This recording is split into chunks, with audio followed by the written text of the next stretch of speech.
Hey everybody, thank you for joining us today, and we're going to get started right when our computer clock says it's 12:15. So just probably about 30 more seconds we'll be rolling. Okay.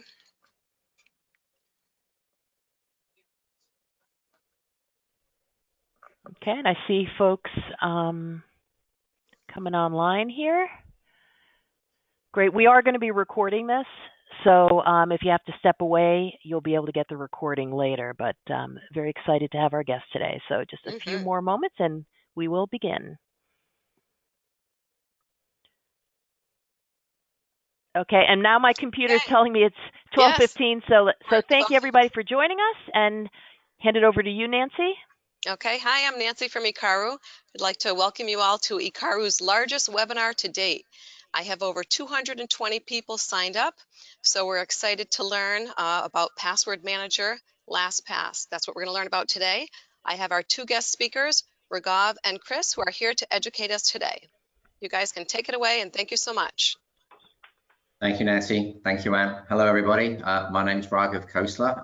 I manage the sales engineering team for the partner network, of which obviously Ikaru is part of that particular motion. Before we get going, I thought that we'd actually start with a couple of poll questions here, and these are sort of like rhetorical questions, so to speak. So if you take a step back and you think about the average human being, okay, irrespective of age or anything like that or location, how many passwords do you think that average human being might have today? Obviously, coming on the back end of COVID, etc., people working from home, working in hybrid modes, you might be surprised to actually learn that it's well over 100 passwords. And so from that perspective, that kind of like sets the stage rather, with respect to why we're actually having this particular conversation today. Now, with respect to today, actually, I guess this is a question, again, a rhetorical question, but why are you actually here today? Is it because you were interested in perhaps learning something new, perhaps learning something about LastPass specifically, or perhaps you actually have a question that needs answering, or rather, it's a better understanding overall of password management? When I hone in on just password management in general, I can't help but to think about not just the business aspects of one's life, but also the personal aspect of one's life and how password management is common to both.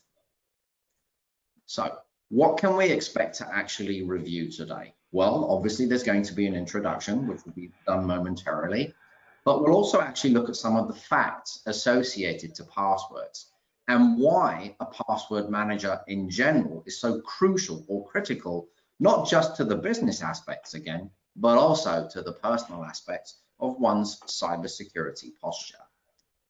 That will lead us into how does LastPass work? What are the key fundamental components of LastPass in general?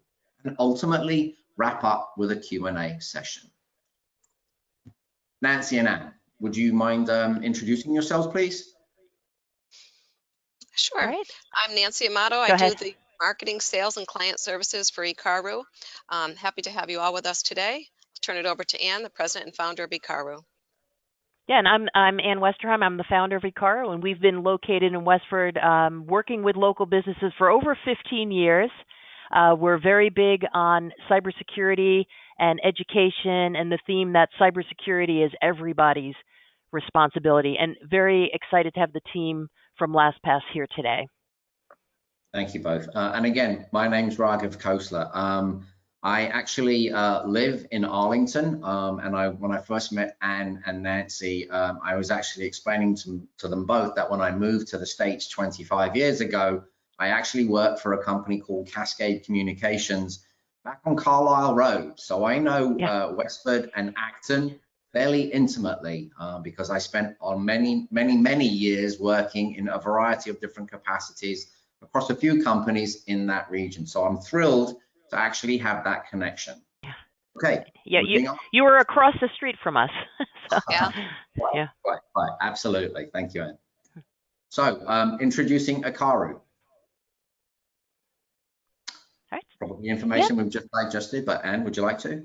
Yeah, sure. So we're an IT and cybersecurity services company. We work with local businesses, and over 15 years, And really, our mission from the beginning is kind of that last mile of technology and providing enterprise class IT to small and medium businesses that don't have an internal IT department or need augmented services. So everything from help desk, I can't print, to CIO level strategy, where should I be going with cybersecurity and regulations?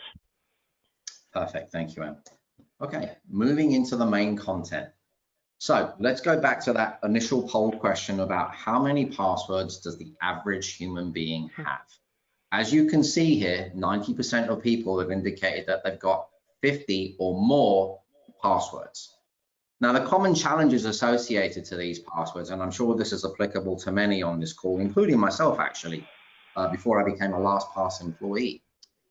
The commonality here is that, reusing passwords. One might use a password that perhaps consisted of a favorite sports team, the college that they went to, the name of a pet, first car, best city that they visited, etc. This is kind of like general thinking with respect to creating passwords. Now, what's interesting about those passwords, okay, is invariably when you perhaps create a Netflix account, a bank account, a credit card account, or whatever, what is your default password that you go to? Right? It is that easy password that one might consider is complex, but ultimately is repeat. And so from that, or is repetitive. So from that perspective, this really brings into focus the challenges and the business concerns in and around reusing passwords. Now, that in of itself, again, talks about common passwords. You might be surprised to learn, I think the most commonly used password is actually password 123, perhaps even with a 4 on the end of it. So when I sit and think about that and how many people there are, on this call here today, and obviously the global population, it's almost staggering with respect to the use of existing passwords and obviously the fact that people are going to continue to use said passwords. Now, the third bullet point there about weak passwords. I will tell you that as a LastPass employee, what I tend to do, obviously, is I'm using LastPass to create very long and complex passwords. But when I think about a weak password, again, that could be the name of your college. So obviously here we are in Massachusetts. I mentioned I'm in Arlington. I'm down the road from Harvard University.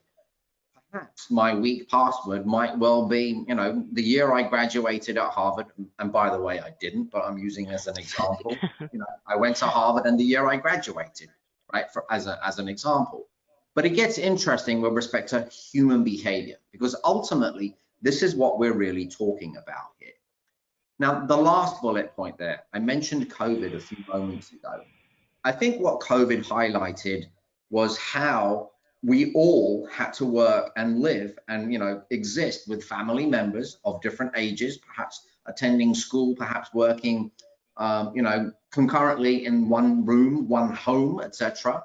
And as a result of that, the very common question of what's the Wi-Fi password, what's the Netflix password, what's the Amazon Prime password, etc. Now that's a personal example, I'll give you that. But now if you think about it and you put that in your workplace, let's say that you have a particular password for a business asset relative to your business. And from that perspective, okay, how are you currently sharing that? I'll tell you quite honestly that when I worked at a particular company in the Gog Park many, many moons ago, we used to have a spreadsheet on a network server that basically was accessed by myself and the other team members to access some other customer equipment. Now, when I sit back and look at that, I'm kind of horrified at that. There was no MFA associated to how do I protect access. There was no complicated password. I simply accessed that network server with that spreadsheet. If that's you today, I'd potentially, look to create some questions with respect to the risks associated to that and how you might think about correcting that. So here's what we're establishing here. Passwords are the key to every single technical entry point, which by definition makes them a target. So this information, these statistics that you're looking at over here, these aren't LastPass relative statistics. These are actually from a Verizon report that I think was dated last I saw 2021. But as we continually see day to day across the various verticals and industries that we all happen to touch at some point or another, Invariably, there are bad actors that are out there that are trying to steal passwords, and as a result of that, that just highlights the need with respect to the how and the why one actually requires a password management solution. When you think about it, and if you look at this screen here, a randomly generated password, when I sit and think about what that might look like, a bunch of different characters up to 99 lengths. I'll give you an example. Often when I'm on a customer call, I will very anecdotally just kind of like say that here's a 99 character length password. I'll give you $15 via Venmo if you can tell me the 27th character in this 99 character length password.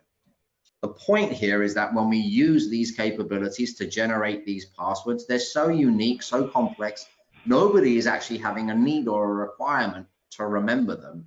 Rather, we're using them to protect business assets. So one might argue or ask, well, clearly passwords are a problem, but when you think about it, they're also part of the solution. And apologies there for the double the. Now, interesting point to consider. Your home, okay? Imagine that whether or not you have obviously, you have a front door, a back door, you have your keys, maybe you have a deadbolt. Do you or do you not have an alarm associated with that? Is it or is it not, monitored by central station with the police, etc.? What am I doing here? I'm building the stage, so to speak, with respect to understanding that passwords are indeed a problem, but in the same way that, I need an alarm, I need central monitoring, etc., they're very much also part of the solution. I need both components in my life, basically, professionally and personally. So from that end, okay, from your perspective, okay, as the business owners, this is the conundrum that you end up facing. How do I, as a business owner, implement a solution that's going to increase the security across my organization that may be tied perhaps to a cyber insurance renewal, because obviously we're all aware of the fact that more and more businesses are requiring more and more cyber insurance renewal, right?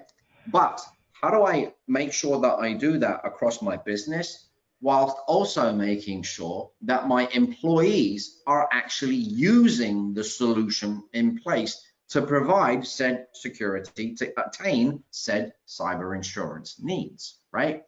So this is in essence what we're really talking about here. And quite honestly, how do you find that right balance?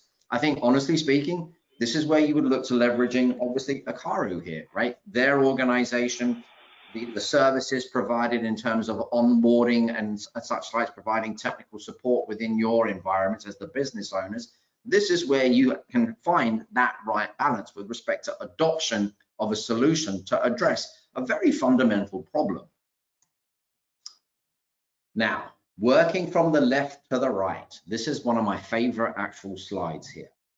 So when I take a step back, okay, again, looking at the red bridge on the left-hand side, the first point that I really want to sit and think about as an end user, and I know I'm on camera here, here is my iPhone, okay? And when I access LastPass on my iPhone, much like I do any other application, the first thing that I'm going to do is clear facial recognition to gain access to my phone. If I then actually want to gain access to one of my banking applications, let's say it's Bank of America, and I've enabled Face ID in order to, or facial ID in order to access it. As a consumer or as an employee, I'm already used to that experience of accessing my phone and the key application. That key application could be a business asset within your businesses. So that highlights the fact that it needs to be seamless. It needs to be intuitive. I don't necessarily want to type in even a PIN code, perhaps, to access my phone if I can avoid it. If I need to, that's my plan B. But nonetheless, it still needs to be seamless and intuitive. Now, another aspect about using a solution like LastPass is with respect to the content one puts into something called a vault. As you can see there, right, when it talks about setting up, signing in and go, when it talks about creating, storing and sharing passwords. I go back to the couple of examples that I talked about with respect to, Netflix or Amazon Prime, or perhaps it's Salesforce, which many organizations are using. Initially, After I've gained access to my vault, whether it's on my iPhone, a pad, or perhaps on a device, a MacBook or a Windows laptop, right? Then I want to start thinking about adding content into that vault that I've just mentioned. That is where you're thinking now about, I need access to Salesforce. I'm going to create a password and apply it to Salesforce, and then think about actually sharing perhaps a password associated to a document that's also placed in my secure vault. These are all ways and means that one would think about using LastPass, but again, the key point here is it's seamless. Lastly, the automatic save and fill. I think this is one of the most convenient aspects of a solution like LastPass. As consumers and as technology has continued to evolve, we literally want to be able to log into something as instantly as the phone or the device is powered up. And the minute that we hit 5, 10, 15 seconds worth of latency or network related, response times, we're perhaps resetting the device, etc., or questioning, did I enter in the right password? As a consumer or a user, I quite literally don't even want to think about it. I want to access the application, business related, and be logged in so that I can perform my tasks. Because if you think about it, okay, at the end of the day, any impact to productivity is an impact to your bottom line.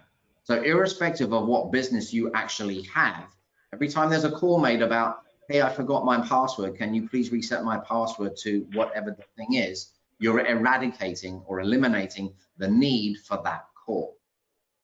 Moving to the left, moving into the middle of the screen there, the password management solution.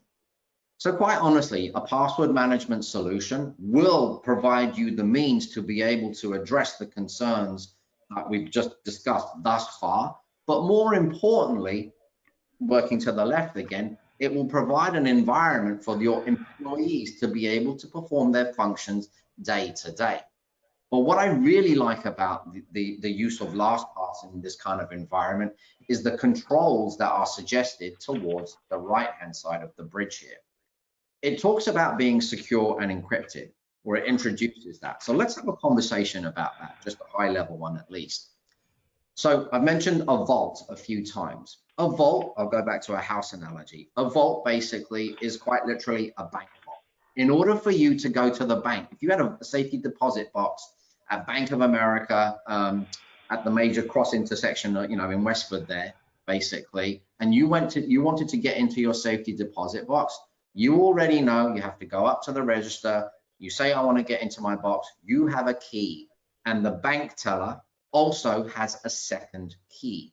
Those two keys are required in order for you to be able to gain access after you've been let in to your safety deposit box. Well, much in the same way, think about your vault now. Your vault is protected, not in a physical bank location, but within the environment of LastPass. Now, the only individuals that can ever gain access to that vault are the individuals who have the keys. You as the user have a key that nobody other than you knows. That's quite honestly what I'm introducing here is our zero knowledge model. Now, what that actually includes, as it states there, is a military grade mechanism of encryption. So from that perspective, the nuts and bolts basically of how LastPass is put together, leveraging these capabilities of what I was just using as the bank vault example, are quite literally what that translates to as the user. But as the business owner, where it gets very, very interesting for you to consider is the rules and the policies. I'll give you an example of the hows and the whys. Perhaps you have an employee that is a traveling salesperson. That particular employee, you could think about defining what we refer to as geofencing. Think of it as location-based access. You could actually think about restricting it to a specific device as well, even down to an IP address if you actually wanted to. So now when I think about putting myself in your shoes as the business owner, I look at the business, I look at my employees, and I look at the assets associated to what my employees are accessing. The next question that comes to my mind is, how are they accessing what they are accessing, and do they always need it to the same level? Does an employee always need access 24/7 to everything in their vault? How do I restrict the sharing of information, going back to the spreadsheet example that I gave a while ago? How do I restrict access to content that's going to be shared across the employees in my business, whether they happen to be located centrally in Westford, or whether we're sharing information with somebody either in San Francisco or, for that matter, in London? So these are the kind of constraints and policies and rules that you can look to put into place to restrict the environment. Ultimately, this is obviously going to lead to a better security posture across your organization, which could ultimately lead to a better premium associated to cyber insurance.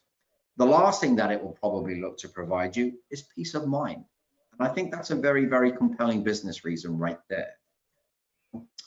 Okay, introducing LastPass. So I've mentioned the concept of a vault.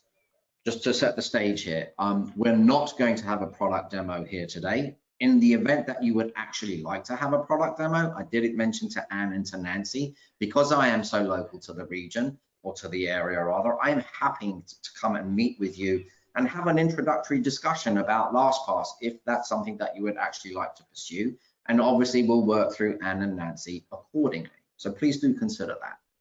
That being said, yes. I was just going to add in, though, that I think folks will see how to use it here, but in terms of like a live logging into, that's what we're not going to see today, but you will have some nice screenshots here of how it works and everything. Yeah. Perfect. Thank you, Anne. So to that end, okay, what you're looking at right now on my screen is a representation of what we refer to as site objects, very frequently accessed sites that are obviously accessed day to day across different businesses. Not only are we seeing it on what we refer to as the screen in the blue there as an extension, a vault that's being accessed on a MacBook or a Windows laptop. For example, in this session today, I'm hosting this on my MacBook, but I've already mentioned my iPhone. Over to my right there is actually my work laptop. So I can have the same vault being accessed concurrently, because it's a cloud-based model, all securely on different devices, if I so choose and need to. Now, again, as you can see on the screen, there's an iPhone. So I've just mentioned about LastPass being a cloud-based model. So quite literally, going back to the salesperson analogy, if there's an employee that's traveling to Logan Airport, for example, and they are traveling onwards to San Francisco, from that perspective, okay, you have the ability to access their LastPass vault via a secure environment, right? Perhaps using Wi-Fi that's connected to VPN, which could be protected by MFA as well. Another thing to consider. But ultimately, it doesn't matter if the employee is accessing on a phone, on an Android, on a laptop, on a MacBook, a Windows device, etc. You're going to access the same content. And that last bullet point there about the zero knowledge security infrastructure, going back to the safety deposit box example that I was explaining earlier. Nobody other than the user that first creates their LastPass account with what we refer to as a master password or a master passphrase is ever going to be accessing a user vault. So the longer and more memorable that passphrase is, and it could be a combination of things associated to the employee with some letters capitalized and some symbols and some numbers, etc., that is just unique to that individual. That reinforces that individual's access into the vault. And I just want to chime in one thing that we were talking about earlier, and some folks have asked about the whole, like the all eggs in one basket, because I think you just said it there, that the strength of that master password is really integral to the design of the system. And it is absolutely critical that's a very strong master password, because and that's with that zero trust design, no one can see what's inside the vault. And even if there is a security incident, nothing can be accessed inside there. Great point, Anne, and absolutely. And as many of you are probably aware or not aware, LastPass suffered from a security incident. And with respect to that zero knowledge model reinforces all of the content that the user vaults have. Just as an anecdotal data point, my master password for my personal usage is in around the realm of 45 to 55 characters in length. So when I sit and think about that, okay, I know, being rest assured, that my information held in my vault is very, very secure. That being said, These are some of the reasons why you want to consider a password management solution across your business. Kind of already been touched upon. LastPass is the longest running password management solution in the industry, and our customer list is beyond extensive with respect to the kind of brands that we have. The convenience and the seamlessness and the intuition associated to leveraging LastPass, right? Every single employee might well be accessing Chrome today. You don't necessarily want your employees to be accessing Chrome and saving passwords to Chrome Password Manager, because we know that's not a very, very secure mechanism at all. The compliance aspect, again, I mentioned it earlier, really hones in on the cyber insurance aspect of it, right? At the end of the day, irrespective of cyber insurance needs or compliance or audit related needs, ultimately, you want a solution that's going to meet certain standards across your business and perhaps across your industry. Mm-hmm. The last bullet point there about scalability. I'm a big believer in terms of, like, if I get a solution in place, right, SaaS-based solution, the ROI to me is how quickly can it be adopted? Is it user-friendly, and how quickly can it be adopted? LastPass has been deployed into organizations, irrespective of verticals, that run into thousands of users globally. So when you think about that, okay, that's what you're actually considering here. All right, let's actually now take a look at a real life scenario of what it might consist of for one of your employees to start accessing LastPass. So to set the stage, imagine that basically you've worked with Hikaru, perhaps we've met before, and you know, we've had some discussions about how to use LastPass, etc. And day one, after the vault has been activated, where does that user start? Well, frankly speaking, that user would start with the import of their existing passwords. Going back to the original content that we were starting with today, 100+ passwords per employee or per human being. That's a spreadsheet waiting to happen, basically. So to me, best practices number one is that you take that existing source file, irrespective of what it is, and you follow the steps that are outlined in our import wizard. Why? Because you want to obviously have all that content actually placed into the vault in this secure environment. What it then actually allows you to do, okay, is have this password, or all of those passwords rather, placed into the vault.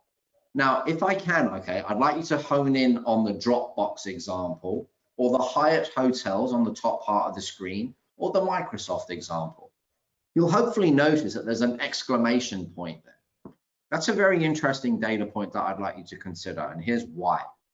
After the import process has been done, LastPass has actually performed in the background in its security dashboard an analysis of every single user's passwords associated to content in their vault. So when we take a step back and think about reused passwords, weak passwords, etc., what we're actually highlighting to the employee in this particular instance is that your passwords are actually you know, vulnerable to being compromised because they're either reused or they're actually weak. Now, this is applicable to the employee, right? But you as the business owner, I guess if I put myself in your shoes, one might ask the question, well, how do you get insight into if my employees have any weak, reused, or missing passwords? So when I think about that, okay, actually bear with me for a second. I'll address that in another moment. Another consideration, I talked about using LastPass individually as well as in a professional environment.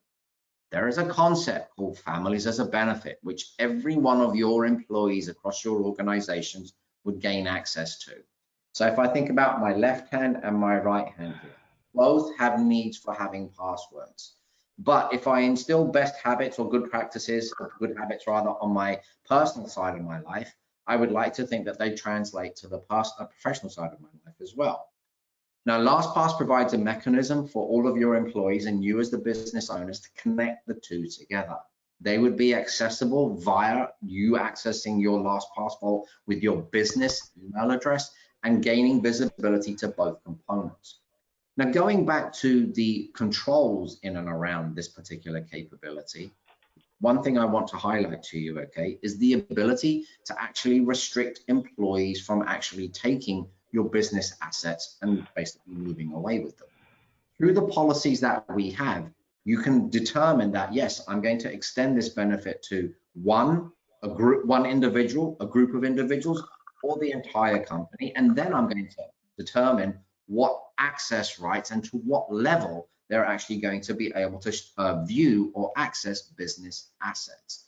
So what this really means is you're basically improving the password related behavior of all of your employees whilst extending this benefit to them, but putting it strict controls around what that process actually looks like. So when you think about it, it's quite compelling. So to go back to what I was just mentioning there a few moments ago, the passwords that were highlighted as weak and reused or perhaps missing. This is the security dashboard that every user gains access to. When I click on the value that's highlighted there of 14, right, that would expand and actually highlight to me every single one of the passwords that's potentially vulnerable. And so from this perspective, I always think about it in this way. Is the employee conscientious enough to actually look to want to correct this? Maybe, maybe not. The business owner, all of you, I'd hazard a guess that you'd all want your employees to actually have literally no at-risk passwords, right? Because obviously business assets are key to the business. So from this perspective, how do you do that? Well, you, through Ikaru, would navigate through to the admin console that you're looking at right now. What I've highlighted to you here, okay, are basically a subset of security reports that are available. These security reports, as you can see, quite honestly highlight whether there's weak, duplicate, or missing passwords.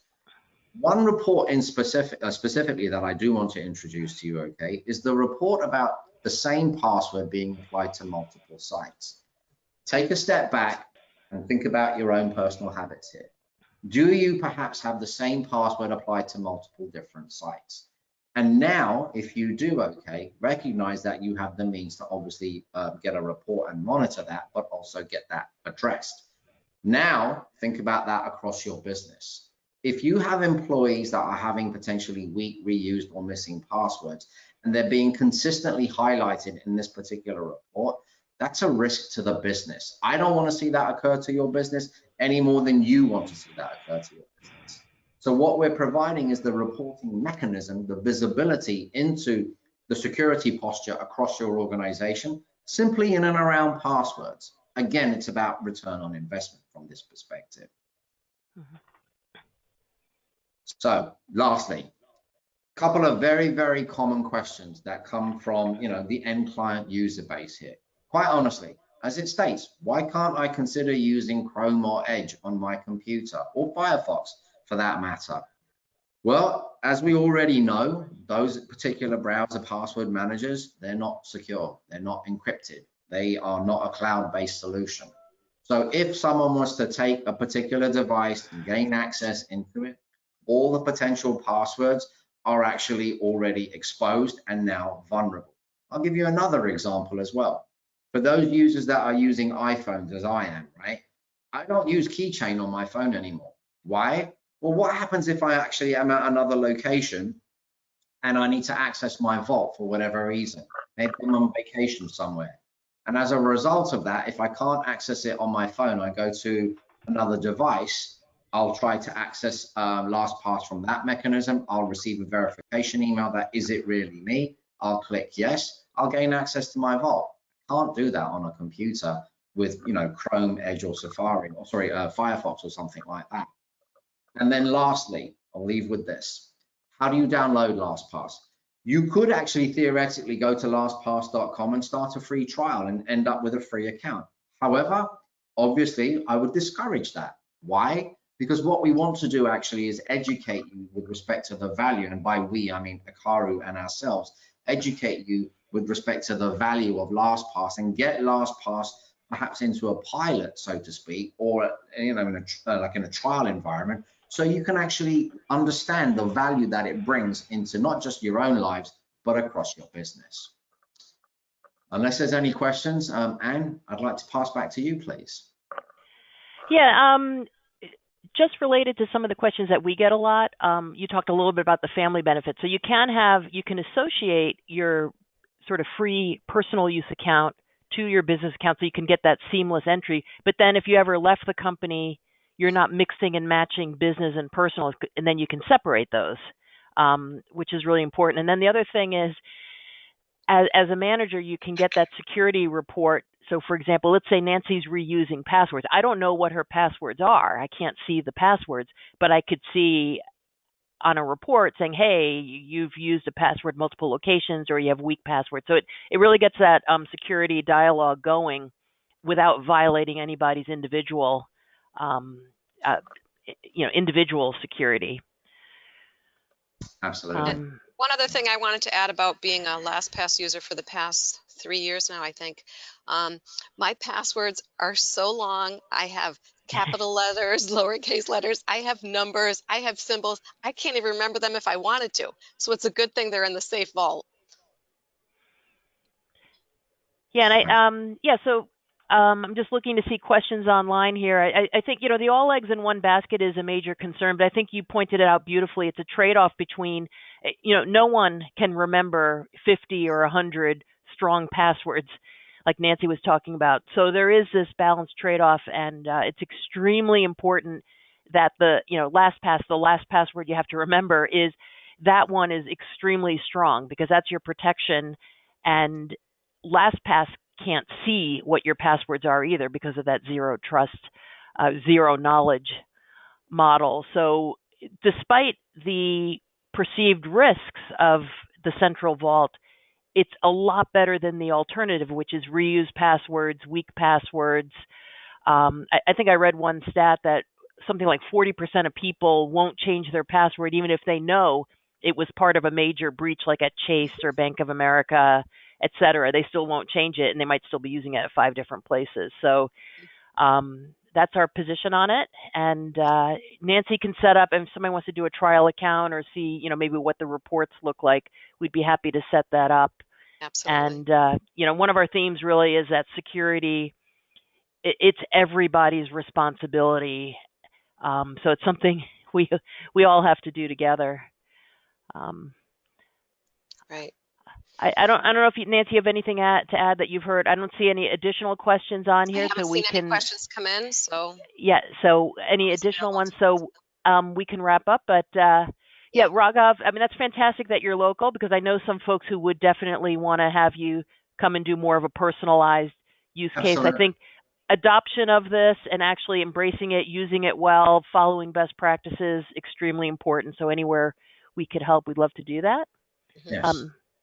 Rob and Chris, thank you so much again. I really appreciate our partnership. And likewise as well. Thank you both. Thank you, guys. All right. And yeah, thank you to everybody who joined us today, and a big thank you to Nancy for pulling together the community. I think over 300 people registered today, so that's really exciting. Right. And thank you so much, and have a secure afternoon. Bye-bye. Thank you, everyone. Bye-bye. Bye-bye.